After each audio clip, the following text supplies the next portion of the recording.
The Monkey Mind Podcast, your number one platform for athletes and mental health. Hosted by Danny Perez and Anthony Florentino. This is episode 68 featuring Gunnar Regan.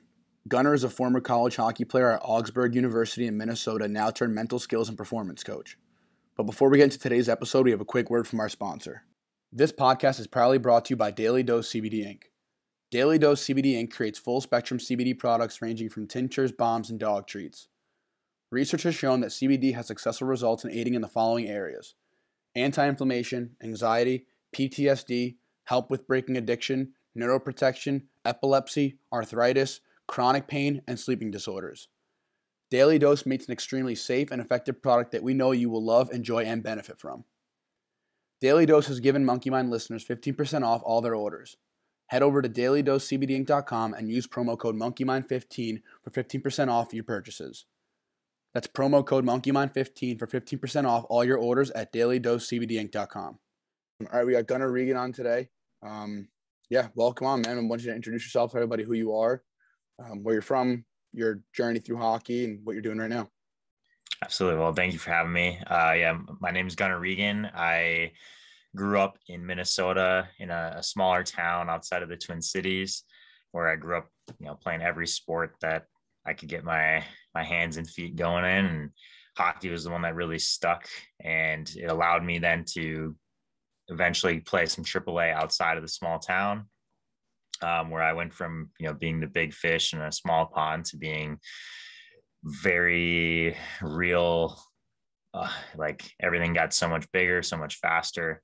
So there's always that transition of, all right, I got better, and now what's next? I got better, what's next? And from there, I got into a really awesome high school program. I left my hometown, which was a scary moment for me as a young athlete and a young student, and got thrown right into the fire. The biggest program in the state at the time. I played for St. Thomas Academy, and through many, many ups and downs, a lot of trials, a lot of getting scratched, and all those things we experience as hockey players, I made it to be on a team where we won 3 state championships in a row. And the lessons I picked up from being on that team were I always wanted to show up being the most fit, the strongest, the most prepared player. And that has been the underlying theme for me going into play 2 years of college. I played Division III, 1 year at Milwaukee School of Engineering, and the school and the team wasn't a really great fit for me. So that was a challenge I had to just face head on and be courageous and move from. And then I transferred, played a year at Augsburg in Minneapolis. And again, it was a moment for me to realize, all right, what is something I'm going to get out of this? And I came in as a player that was, unrecruited by that school. I made the choice to go there, and I felt like I was spinning my wheels, getting scratched, knowing that I had a lot to show and I wasn't in the place to get that opportunity. So I eventually made the decision to retire after playing 2 years of college, and I immediately started coaching. And I had a passion for fitness and exercise, so I went right into coaching CrossFit and competing in CrossFit. And that's been my life for the past 7 years of developing myself as an athlete and seeing what I'm truly capable of, and making that transition from always being the team player, always, having goals set for me and have a standard set for myself, to, all right, how do I find that as an individual? And now in my coaching career, it's transitioned to, all right, how do I show up for myself to be my best, to keep myself healthy, to eventually take care of others? And now that's, how we got here today is, coaching and competing and creating the mindset around all of that to be our best at any moment. Yeah. I want to make a note of something that you said earlier about just the different, times where, you were going through some adversity. And you mentioned the point of, what's the lesson that can be learned from this, or that I should be learning from this? And how do you handle the situation? So I think that those are two important topics that you mentioned that I think oftentimes get neglected. And I think that they're super important pieces, because I think at the end of the day, every time you go through adversity, that's the biggest thing, is that there's a lesson that needs to be learned here. And it's just about shifting your perspective when you're going through some pretty difficult times, and whatever that may be. So I'm happy that you mentioned that, and brought Leia that situation. Yeah, absolutely. There's so many of those little moments that felt in that exact moment huge, and sometimes overpowering. I can kind of shut down our mind and get so focused on everything in the moment, when my intention now as a coach is to have a long-term vision and understand, all right, this is a part of the process. This is where we are right now. And that was, for me, hard learned, right? Yeah. I hope to bring those lessons forward in a much cleaner, easier fashion, and make them apply. Yeah. It's funny. I was talking to a buddy about this, and we were just saying how, like life throws you these things that are, teaching you lessons, and like kind of these little whispers sometimes, but then sometimes it's like, no, you really got to learn this lesson. It throws you like just a windstorm of just nonsense that it forces you to really, do the dirty work. And I think sometimes when we're going through these really tough times, I think it's just kind of life's way of saying, here, that you need to really do some work here, figure it out, and learn the lesson in this. Which I want to segue into what you're doing right now. And you're a mental skills and performance coach, correct? Correct. Yeah. Okay. Yeah. Just talk about that, what you've been doing there, the age ranges that you work with, and just about your company. Yeah. So fortunately, I'm a year in. Like literally last Monday was my year anniversary of having my own company. Awesome. Congratulations. Thank you. It's been a wild journey in a year. And what it's developed into is I created a system that I felt was perfect for hockey players. Right? We love scoring goals. Sometimes that's the only goal. Right? I want to create a platform for hockey players, both in age ranges that are applicable to them. So I've worked with players from like 12, 13 years old, as they're transitioning into, all right, I have these big goals. Maybe I want to play for the national development team, or maybe I want to, make it to junior someday. What does that actually look like in the future? And how do we set ourselves up right now to make those steps? And the younger athletes, I focus a lot on, all right, what do you have control over? Like what can we do right now that is going to maybe alleviate some of the stress that is put onto you through parents, coaches, other entities, and what do you really want? So if it's, if the kid wants to just shoot the puck harder, let's set a goal around shooting the puck harder, because it's going to help them get there, rather than just like, all right, you need to practice. Let's be specific. And that platform that I've been building out I've worked with groups of players at one time, and we focus a lot on, all right, setting goals. And then we have the goal be our underlying truth. All right, if I have a goal that's in 2 years, I want to be here playing this level at this school, at this league, that's great. What does that mean for you as a person? How are you going to show up? And how are we going to develop those personality traits that are, giving you the best opportunity, allowing you to be courageous in yourself and believing in yourself when it is tough? In my experience as a player, transferring schools or transferring programs and just being in that minutia and getting lost for some time, I realized it always comes back to how we talk to ourselves. And that's where the older group I get into is we really dial in our language. And the one piece from goal setting is, all right, now we have our identity. What does it look like when we achieve that goal? How do we talk to ourselves right now so that we can become that identity even faster? I love sharing this. So you're familiar with the word abracadabra. Mm-hmm. Of course. You know what it means? No. It doesn't mean like almost like a ta-da, like Right. poof, like, right? Yeah. Okay. So if you think about like, all right, we hear abracadabra in the sense of like a magician, right? Yeah. That's Like what you waving the wand. Yeah. Waving the wand at like something. Yeah. Yeah. So in its original definition or translation is from my word, I create.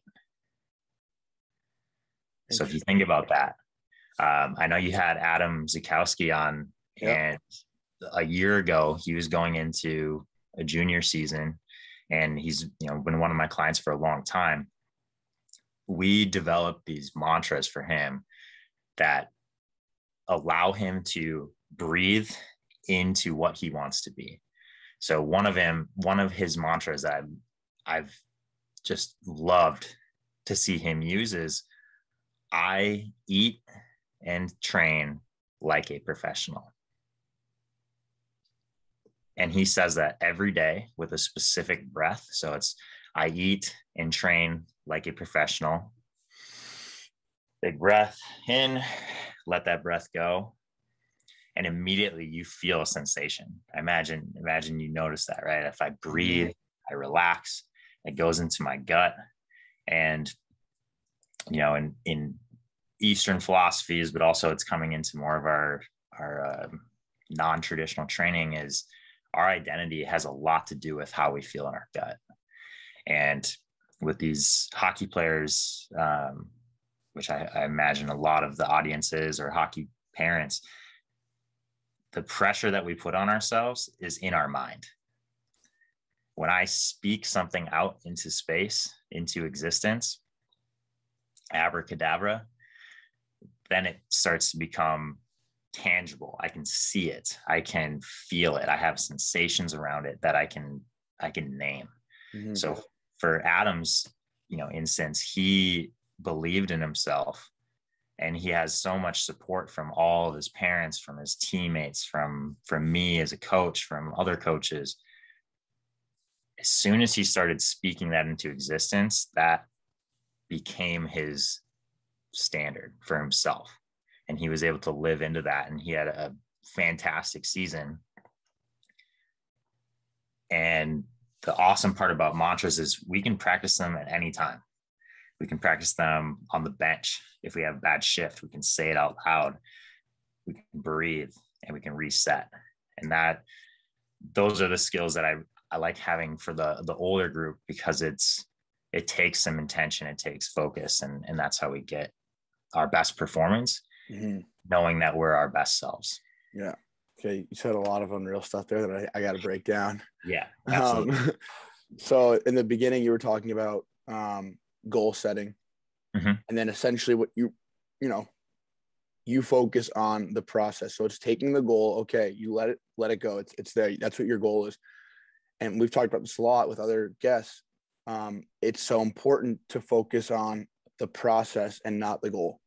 You already have your goal there. We all know that's what you want, but it's important to break down the process of how you're going to get there into micro steps, because then it becomes tangible. And you're like, okay, if I do this, this is going to help me get to this level. And there's no wiggle room, because I think a lot of the times we're just like, oh, I want to play in the NHL. And then you just like go out and like work hard and say, okay, great. That's great that you're doing these things and you're working hard or whatever. But when you're intentional and you break it down into, hey, I got to do this, this, and this, and then not to play in the NHL just because you have to achieve this first goal to the ultimate one. And then you do this, this, and this to achieve the next one that encompasses the ultimate one. And then you just constantly build up off that. You're like creating confidence, creating steam. You're challenging yourself, and then you're achieving them. And it's just constant build up. I think it's important that you said that, because we talked about it before, like I said, and I want to continuously reiterate, and that's focusing on the process and leaving no space for wiggle room. It's like, this is what I got to do, and that's it. And I think a lot of the times, especially for me, big time, it was like all I cared about was playing Division I and like playing the NHL, and that's not all I played for, because I just loved playing hockey, but it was always in my mind. And it's just like, it creates pressure, it creates tightness and tension, and like everything feels like it's like your last skate. It's just like, relax, dude. Just like, you have your goal, just go play and have fun. and then focus on and like get lost in the process. And I look back, I'm just like, man, I wish I had more fun just playing as opposed to like being so end goal focused. It's just so frustrating. Yeah, I just think that that's like such an important thing to say, because I think it's okay to have goals and it's good to have, you know, dreams and things like that. But when every day it's surrounding that, it just, I think it's a toxic mentality. Yeah, well said. What really stuck out from your perspective there is having fun. Like hockey is the most fun game I've ever played, and I imagine that's exactly how you feel. 1,000%. Yeah. And what a privilege it is to play the most fun game in the world at the next level, whatever that is for anybody. However, we get to the next level by having fun playing and enjoying it right now. So another mantra that I have, one of my guys that I'm working with currently, he uses is, I am creative, right there. And he gives himself permission by using that mantra and stating, I am creative. And he says that before every practice, every workout, every game that he plays. And what is he on the ice? He's creative. And in that, he has more fun. Mm-hmm. And that's going to get him to the next level. Exactly. I think that's another thing that you said later on I want to mention as well, is that the self-talk is something that I've recently been, you know, doing more of in the past, I'd say, few months. Because everyone says, oh, positive self-talk. And that's great. But there's specific ways that you talk to yourself, and specific phrases and specific ways in which like your tone is, that you say things that allow these things to become real. And like you said, when you take that big deep breath and let it out, you legit feel the energy. And as something that I've noticed with me is that I have like a list of notes of things that I say to myself, and I say them out loud, and I say them super confident, like they're already here and like they're real, and the way that I say them. And I just found myself to be more confident, just in my own skin and just with what I'm doing in my life. And it's allowed a lot of weight off my back of like comparisons or whatever. Cause I just like, this is what I want to do. This is what I'm going to, you know, this is how I'm going to do it. And by, you know, using that self-talk, it allows me to just own it all and just have some swagger to it. You know what I mean? For lack of a better term, you know what I mean? Like that's one of the things I say is I have swagger, and it helps me feel better about myself. You know, just flat out, like I've always struggled with, you know, self-confidence. And so being able to say that and say it in a confident tone, it's worked for me. Maybe it doesn't work for everybody else, but it's worked for me. So, so I want you to just kind of keep talking about like the, you know, the self-talk and what exactly you should say and how you should say it. So like you can use me as an example. Yeah. Like, you can use me as an example. Say I'm coming to you and say, hey, you know, I feel unconfident on the ice. You know, I'm scared to make plays, and I don't feel like I'm, you know, a person of status on a team, and I feel uncomfortable. Like not uncomfortable. I feel like unconfident walking around the rink as well. What would you say to a guy like me to say, you know, to use for self-talk? Totally. And you're spot on. I love what you just said of, you know, I have swagger. I imagine this is very close to a universal truth without me projecting that. The first few times you said it felt a little awkward. Oh yeah. That's okay. That's perfectly fine. I have a mantra of I am the tiger. And that is what I use personally to reset in the moment. If I get, you know, overwhelmed, worked up, I start to feel that lump in my throat, which you mentioned when you started using your mantra, I have swagger, walking around, you felt a weight lift off your back, right? That is a physical sensation. That's something we can become aware of just by using your words, which is crazy. Yeah, absolutely. Yeah, you're spot on. And this is where, again, I loved how you touched on it. It all comes down to our awareness. And awareness is a practice. And then becoming aware, you can be mindful of how you talk to yourself. Negative self-talk can be helpful. Positive self-talk can be helpful. Self-talk is really important, whether it's positive or negative. It's about how we become aware and mindful of our words. So one way I like to talk about this is the word if. If is a real pain. It gets stuck in our mind. We get worked up on the if something's going to happen. So one example I use frequently, especially with younger guys, high school, pre-high school age kids, is if you turn the puck over, what's going to happen?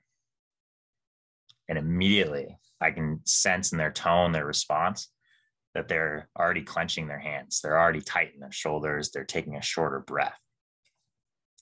If we do a one word change, and that is going to be if you turn the puck over, thinking theoretically we have to be perfect, to saying when I turn the puck over, immediately there's a shift change. The game of hockey is the game of mistakes. The game of life is the game of mistakes and how you respond. So being mindful of that word, just being aware of, all right, if I go out there and I turn the puck over and all this stuff, I'm going to get yelled at on the bench and I'm not going to get a shift.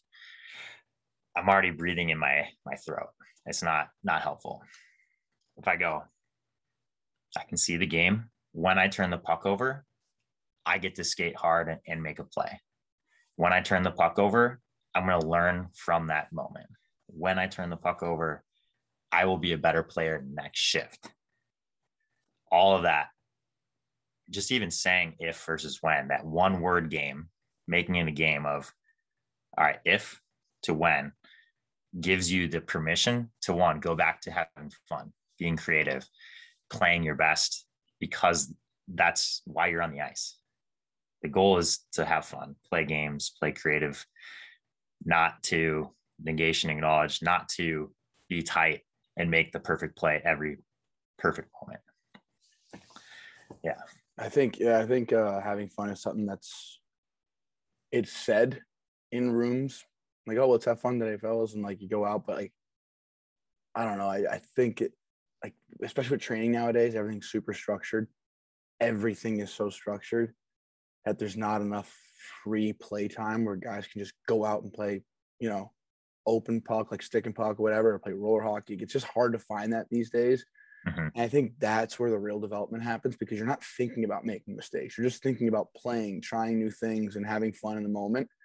And I think it's something that like needs to be reiterated even at the highest possible levels, that like when we say have fun, hey, it's like legit have fun, because that's when you're going to get better. Like that's when you get your best, is when you're having fun in the process, not when you're thinking about, I got to execute this drill and be perfect because this is going to get me better. It's like, no, man, like do the drill. Let's have some fun out here, crack jokes, smile, and just get lost in it. And that's when we'd really see development. And I think it's a book, I think it's by Malcolm Gladwell, or I believe he talks about how futsal, I think I'm messing this up with what the book was, but they talked about futsal, which is like I think it's a 5v5 like soccer game overseas, or played in Brazil. And like all these players that come out of there are just super skilled, and none of them play any organized soccer. They play futsal, which is like this, it's a small ball, like kind of made out of tape. It's not even real soccer, but they're just highly skilled because they're out there getting reps, having fun all day. Absolutely. And there's no structure, and these guys are nasty at their sport. So it's like there's proof in the pudding that this works, and that, like you said, like it sounds cliche, but having fun is just the best way to develop a lot of the time. Totally. Yeah. I love that example. I believe there is mention, it's Outliers by Malcolm Gladwell. Yeah. So it wasn't that book where he talks about it? It does touch on it. And then Sports Gene, I don't know if you've read that one. That one's really great. It's David Epstein, I believe. But the idea there is, are we born to be exceptional at anything, or does it take deliberate practice? And deliberate practice gets to be fun when we take the pressure out of it. Like futsal, for example, is an amazing game mimicking soccer. So it transfers, right? I mean, you could play futsal on a, I don't know, blacktop one day. You could play it on the beach the next day. You could play it on grass. You're still playing a game, that allows your body to express, energy, express fun, creativity. Again, go back to those, because that's the underlying processes. How do we stay in that zone or flow state by having fun? Is creating mini challenges and making that challenge enough for us to develop. So one thing I have, different players, everyone has a different personality. If I see someone that they love challenge, right? They love something that's going to push them out of their comfort zone, and that's going to be fun. I had one of my hockey guys last year. I was like, all right, how do you want to play in this next season? We set the goal of, he wants to score 50 points and he wants to be a goal scorer, right? He wrote that out. He said it out loud to me hundreds of times, right? If we were practicing mantras. And I waited a couple weeks and I gave him this goal. I was like, I want you to shoot 2,000 pucks in this month. And at first that's like, oh my gosh, that's huge. That's an enormous thing to go after. And I was like, well, let's break it down. You have 30 days. How many pucks do you need to shoot today and tomorrow and the next day? And within those pucks that you're shooting, why not make it fun? Why not set little, challenges? Like, all right, I'm gonna put a tape dot on the net or on the, shooting tarp, and I'm just gonna aim at that, and I'm gonna count how many I hit, how many I didn't hit, and I'm gonna make that my challenge the next day too, to outdo that. That's, to me, that's super fun. Mm-hmm. It may not work for everyone, but that is my way of, all right, I got a challenge. I can go after this, and it's me against me. Yep. Yeah. And like you said, it's for that person, that's what works for them. I think another thing that's important that we haven't really touched on too much, or it doesn't really even get touched on, is that what works for that player in that specific thing might not work for everybody else. I think a lot of times, like, I love the saying, comparison's the thief of all joy, and it couldn't be any more true. And that's why it's like you see players getting better, doing certain things for their development. And you're like, well, if you do the same things, you're going to get just as good or not better. But it's like, no, like that they're doing what works for them. You got to do some internal searching and see, okay, like, how do you tick? How does your brain operate? How does your body operate? What's going to make you, firing on all cylinders? And then from that, then you go about your development in that regard. Because I think a lot of the times we get too busy comparing and wonder why we don't get the results, but it's like, we weren't training for you. So figure out what works for you and then start executing it that way. There's guys that I know, like, that who train and skate like 7 days a week the whole summer. There's guys I know who touch the ice 7 times all summer, so it's just like, hey, and some guys prepare for games differently. Some are, like left side, right side, like super strict superstitions, all this. Then you have guys playing Xbox all day, no napping, like just show up the pregame meal, hop on the ice, like, you know what I mean? Like, just find just what works for you to get you in your mindset to perform. And it's the same goes with training as well. Yeah, no, you're spot on. I have, like, my example is, I played baseball. I got ready for soccer season during the summers. I skated like twice in June and July ever. And that was what gave me the excitement to come back to the game, right? Like, in the fall, I was like, all right, this is where I get to start. I improved so much last year. I'm so much stronger because I loved being in the gym. I loved being outside, running, jumping, flipping tires, whatever it may have been. Like, that's where I got my joy in that moment. And because of that, I learned all of these different skills that showed up on the ice that I didn't have to think about, or I didn't have anyone tell me to do. I picked them up through other experience. Exactly. Yeah. And just a quick disclaimer for those listening, I'm not suggesting to only skate 7 times a summer. I think probably should be on the ice more. But my point is that what works for some guys works differently for others. So that was the main concept I was saying. But yeah, no, I couldn't agree more on all that. So, I mean, this has been great. And I know we can go on for days talking about all this, but I don't want to take up too much of your time. If there's just, one last piece or something that you'd say to your younger self in regards to all this, what's that thing you'd want your younger self to know, or an athlete to know, like kind of just one big takeaway? ask questions. I would tell myself to ask more questions. I was a quiet kid. I knew what I wanted, and I was very observant. However, the amount that I've learned in the past 2 years as a coach, working with other coaches on both mental skills and developing that practice, is when I ask questions, so many things open up. So showing up, asking questions with being curious. I have a lot of answers. I do not have them all, and I accept that. I know a lot of people, being connected with you, Danny, here is like, we're all going to learn something from everyone. Showing up with curiosity and asking questions is where we're really going to develop and learn how to, be your best. Yep. We're all in this together.